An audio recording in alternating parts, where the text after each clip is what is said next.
चलिए सीधा रुख करते हैं मोतिहारी का, जहां से हमारे संवाददाता आनंद अमृतराज सीधे हमारे साथ जुड़ गए हैं। आनंद, आज मोतिहारी पर नजर टिकी है क्योंकि यहां अधिवेशन है आरएलएसपी का और खबरें हैं कि यहां से कोई बड़ा ऐलान उपेंद्र कुशवाहा कर सकते हैं, एनडीए को बाय बाय भी कह सकते हैं। क्या कुछ जानकारी आपके पास आ रही है आनंद, बताइए।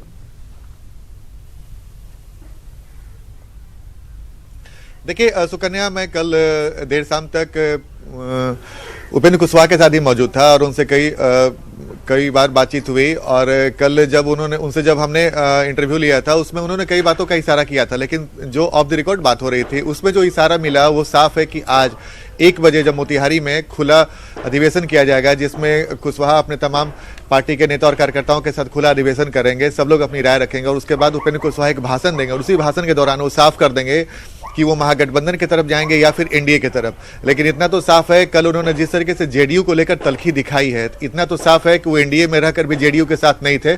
और उन्होंने कहा, कल सबसे हैरानी करने वाली बात थी कि उन्होंने बीजेपी पर पहली बार हमला बोला। और इसके पहले एक सवाल जब हमने उनसे पूछा था कि आप बोले थे कि 2019 में प्रधानमंत्री एक बार फिर से नरेंद्र मोदी जी बनेंगे, इस सवाल का जवाब उन्होंने टाल दिया। उन्होंने साफ साफ कहा कि ये समय बताएगा, जनता तय करेगी। यानी कि साफ है, कल तक बीजेपी को लेकर थोड़ी नरमी दिखा रहे थे उपेंद्र कुशवाहा, लेकिन कल देर शाम के बाद जो 2 दिनों का वाल्मीकि नगर में अधिवेशन हुआ उसमें उन्होंने साफ कर दिया कि अब उनकी नजदीकियां एनडीए के साथ नहीं रह सकती है। भले ही वो अभी कर रहे हो कि वो उनकी दोस्ती बीजेपी और एलजेपी के साथ है, जेडीयू के साथ नहीं, लेकिन इतना तो तय है सुकन्या कि आज 1 बजे जब खुला अधिवेशन में वो बोलेंगे तो ये साफ कर देंगे। और जहां तक इशारा उनसे जो मिला, जो हमने समझने की कोशिश की, कि उनका इशारा था कि जो हमारे सहयोगी, जो हमसे जिनका मन मिलता हो वैसे सहयोगी के साथ हम समान विचारधारा के लोगों के साथ हम जाएंगे। लेकिन उन्होंने आरजेडी को लेकर भी बहुत पॉजिटिव कुछ नहीं बोला। वो कांग्रेस के प्रति नरमी दिखा रहे थे, शरद यादव के प्रति नरमी दिखा रहे थे, लेकिन आरजेडी को लेकर बहुत नरमी नहीं दिखा रहे थे। शायद जो उनके साथ जो लोग थे उनसे जो हमारी बात हो रही थी, जो हमारे सूत्र बता रहे हैं कि आरजेडी को लेकर वो थोड़े झिझक में है, लेकिन कांग्रेस और शरद यादव को लेकर वो काफी पॉजिटिव है। और जो आगे आने वाली राजनीति है उसमें आज ये भी घोषणा कर सकते हैं कि समान विचारधारा के पार्टी के साथ वो गठबंधन कर सकते हैं और शायद इतना ही पर अंत हो जाए। लेकिन बहरहाल जो भी हो, 1 बजे का तय समय मुकर्रर किया गया खुला अधिवेशन के लिए उपेंद्र कुशवाहा का। उस 1 बजे में क्या कुछ घोषणा करते हैं ये देखना दिलचस्प होगा। बिल्कुल आनंद, नजर तो इस पर टिकी है कि वर्तमान स्थिति को लेकर क्या घोषणा करेंगे उपेंद्र कुशवाहा, एनडीए को बाय बाय करेंगे या उसमें बने रहेंगे एक और अल्टीमेटम देकर। लेकिन चिंता इस पर भी है कि अगर एनडीए को बाय बाय करेंगे तो उनकी भविष्य की रणनीति क्या कुछ होगी, महागठबंधन के साथ जाएंगे या जैसा कि आप भी बता रहे हैं और खबरें भी आ रही है कि शरद यादव की पार्टी लोकतांत्रिक जनता दल के साथ विलय कर लेंगे। इस पर भी बड़ी चर्चा चल रही है। क्या कुछ भविष्य को लेकर इनकी जानकारी आ रही है आपके पास, बताइए। बिल्कुल सुकन्या, आपने सही कहा और ये सवाल हमने उनसे पूछा था कि शरद यादव की पार्टी और आपकी पार्टी में विलय की बात चल रही है और राष्ट्रीय कन्वीनर बनाने की बात हो रही है शरद यादव को, इसमें कितनी सच्चाई है। तो उन्होंने इंकार नहीं किया, उन्होंने इकरार भी नहीं किया और इंकार भी नहीं किया। उन्होंने कहा कि समय आने दीजिए, सब कुछ सामने आ जाएगा। यानी कि जो अंदर खाने बात चल रही है और जो हमारे सूत्र बता रहे हैं कि शरद यादव की पार्टी और आरएलएसपी का विलय होगा, राष्ट्रीय कन्वीनर बनाए जा सकते हैं शरद यादव, और शरद यादव के साथ मिलकर कांग्रेस के साथ नजदीक बढ़ा के वो महागठबंधन में अगर जाते हैं तो सीटों को लेकर ज्यादा बार्गेनिंग करने की स्थिति में होंगे। यानी कि कांग्रेस के साथ अगर शरद यादव के साथ, चूंकि शरद यादव की राष्ट्रीय छवि है और शरद यादव के साथ अगर वो कांग्रेस के साथ बात करते हैं तो महागठबंधन में रहने के बाद अगर महागठबंधन में जाते हैं तो आरजेडी के साथ सीटों को लेकर बार्गेनिंग कर सकते हैं। ये तमाम तरह के कयास चल रहे हैं, क्योंकि जिस तरीके से कल हमने उनसे सवाल पूछा था शरद यादव और कांग्रेस को लेकर, उन्होंने इंकार नहीं किया। इसी से समझा जा सकता है, कई बार हमने उन्हें घुमाकर सवाल करने की कोशिश की, लेकिन हर बार उन्होंने यही कहा कि समय आने दीजिए, फैसला होगा। अगर ऐसी बात नहीं होती, सच्चाई नहीं होती तो सीधा इंकार कर देते। इंकार नहीं करने की जो सबसे बड़ी बात है, यही अंदर खाने चर्चा में है कि शरद यादव के पार्टी के साथ विलय करके एक मजबूत पार्टी बनाने की कोशिश।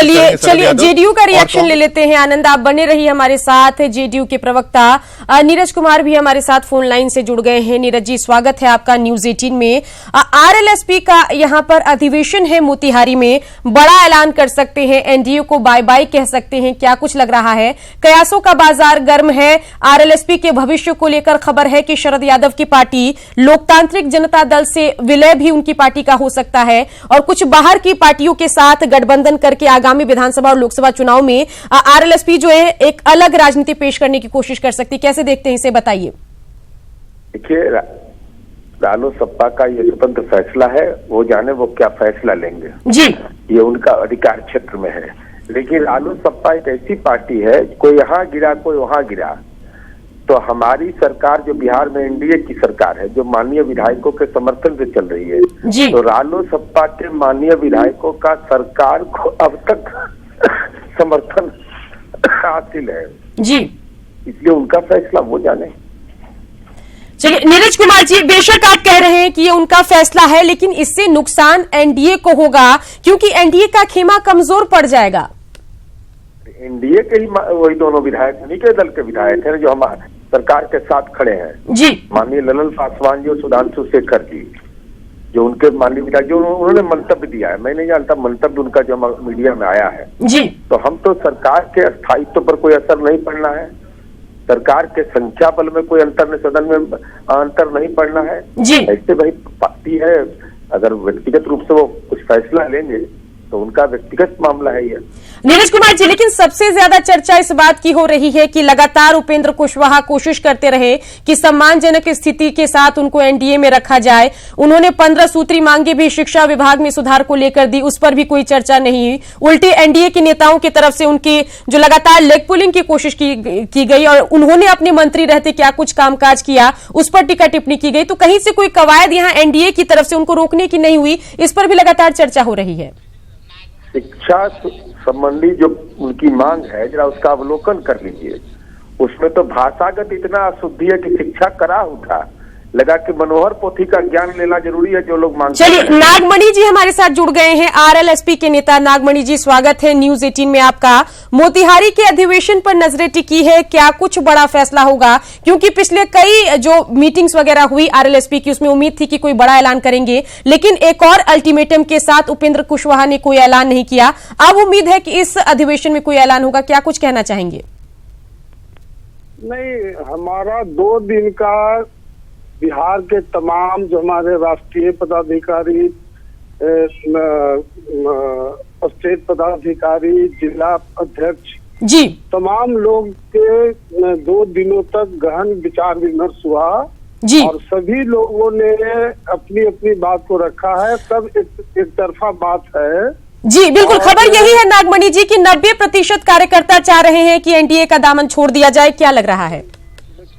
वो 90 नहीं 100% जो कार्यकर्ता हैं सब एक स्वर से एक बोले हैं जी। और उनको उपेंद्र कुशवाहा जी को ऑथराइज कर दिया गया है जी। और आज 99% उम्मीद है कि आज जो अधिवेशन होगा मोतिहारी में उसमें वो खुलासा करेंगे। चलिए नीरज कुमार जी, जैसा कि आपने भी सुना कि आरएलएसपी के नेता यही बता रहे हैं कि कार्यकर्ताओं ने पूरा मन बना लिया है और सिर्फ ऐलान का इंतजार है।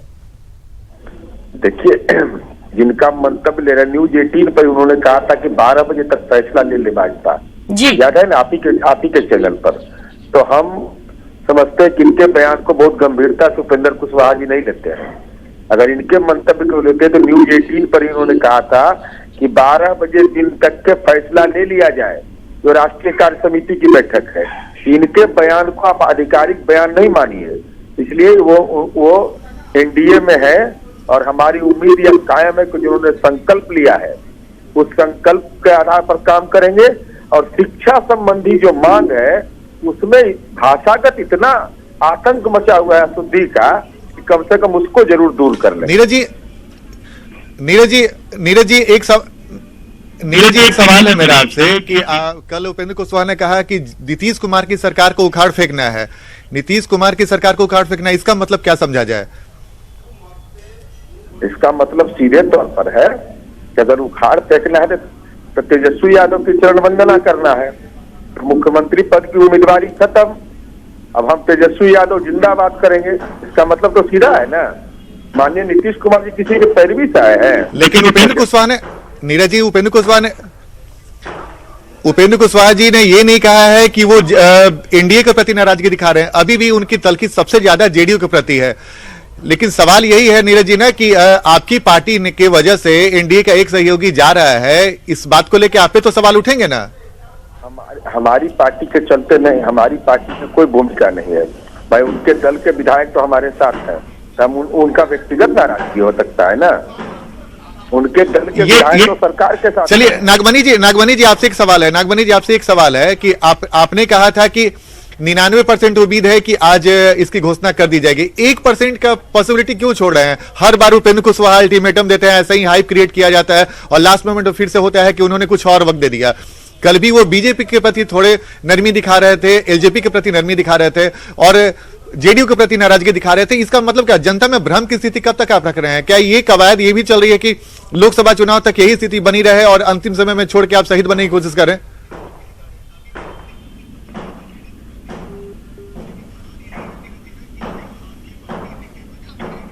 चलिए नागमणि जी से संपर्क टूट गया है कि सुकन्या अपना फोन उन्होंने कट कर दिया है।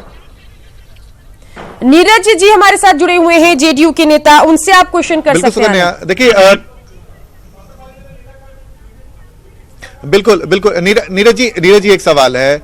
कल वाल्मीकि नगर में लौ कुश दोनों भाई मौजूद थे, बगहा में नीतीश कुमार मौजूद थे, बगल में उपेंद्र कुशवाहा मौजूद थे, दोनों एक जगह मौजूद थे। इसे अब महासंयोग कहें या कुछ और, लेकिन इतना तो तय है, आपको नहीं लगता है कि समता पार्टी के गठन के समय लौ कुश समीकरण के सहारे आपने आरजेडी के शासन को उखाड़ फेंका था? अगर थोड़ा बहुत त्याग दिखाया जाता और स्थितियां एक सीट के लिए जो फंस गई थी, अगर एक सीट दे दिया जाता उपेंद्र कुशवाहा की पार्टी को, आप बड़े भाई की भूमिका में रहते, तो शायद ऐसी परिस्थितियां नहीं होती। जब उन्होंने कहा कि हमारा जदयू से कोई गठबंधन ही नहीं है, हम उनका जवाब क्यों देंगे? नागमणि जी का तो कोई अथॉरिटी नहीं है भाई। अब कहा उन्होंने, नीरज जी सवाल नहीं, अब उन्होंने कहा है क्या हेलो, उन्होंने क्या कहा? अब उन्होंने नाराजगी दिखाना शुरू कर दी है जेडीयू के प्रति। जब सीट का बंटवारा, जब सीटों को लेकर घोषणा हो गई, आपके पार्टी के राष्ट्रीय अध्यक्ष और अमित शाह ने दिल्ली में घोषणा किया कि बराबर सीटों पे चुनाव लड़ेंगे, तो स्थितियां तभी से बिगड़ गई ना। खबर ये आ रही थी कि 2 सीट से ज्यादा एलजेपी को आरएलएसपी को नहीं मिलेगा। तो एक सीट को लेकर, जो जहां तक हमारी जानकारी है, एक सीट को लेकर मामला फंसा।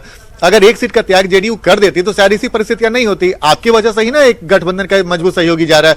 2014 में आप लोग एनडीए के खिलाफ लड़े थे और आज उस समय वो एनडीए के साथ है, और आपकी वजह से आज एनडीए के खिलाफ हो जा रहे हैं और आप उनके साथ खड़े नजर नहीं आ रहे हैं। हमारे वजह से नहीं, मुख्यमंत्री पद के उम्मीदवार हैं तो उनको उम्मीद लगा होगा कि तेजस्वी यादव कुर्बान कर देंगे, लालू जी होटवार से घोषणा करेंगे कि भाई मुख्यमंत्री के उम्मीदवार फला आदमी होगा, तो आदमी राजनीति में तय करता है अपना रास्ता। चलिए नीरज कुमार जी, न्यूज 18 से बातचीत के लिए आपका शुक्रिया। आनंद भी हमारे साथ मोतिहारी से जुड़े थे। आनंद, आपका भी शुक्रिया। बढ़ेंगे आगे, रुक करेंगे अगली खबर का, जहां पटना विश्वविद्यालय छात्र संघ चुनाव के नतीजे सामने आ गए हैं। 5 अहम पदों पर 2 जेडीयू को, वहीं 3 पदों पर एबीवीपी के उम्मीदवारों की जीत हुई है। अध्यक्ष पद पर जेडीयू छात्र समागम के मोहित प्रकाश की जीत हुई है, वहीं उपाध्यक्ष पद पर एबीवीपी की अंजना सिंह ने बाजी मारी है। मणिकांत मणि एबीवीपी से महासचिव पद पर चुने गए हैं, वहीं राजा रवि एबीवीपी से संयुक्त सचिव पद पर विजयी रहे हैं। कोषाध्यक्ष का पद जेडीयू छात्र समागम के खाते में गया है, जहां कुमार सत्यम की जीत हुई है। वहीं जीत के बाद नवनिर्वाचित सभी उम्मीदवारों ने अपनी अपनी प्राथमिकता गिनाई।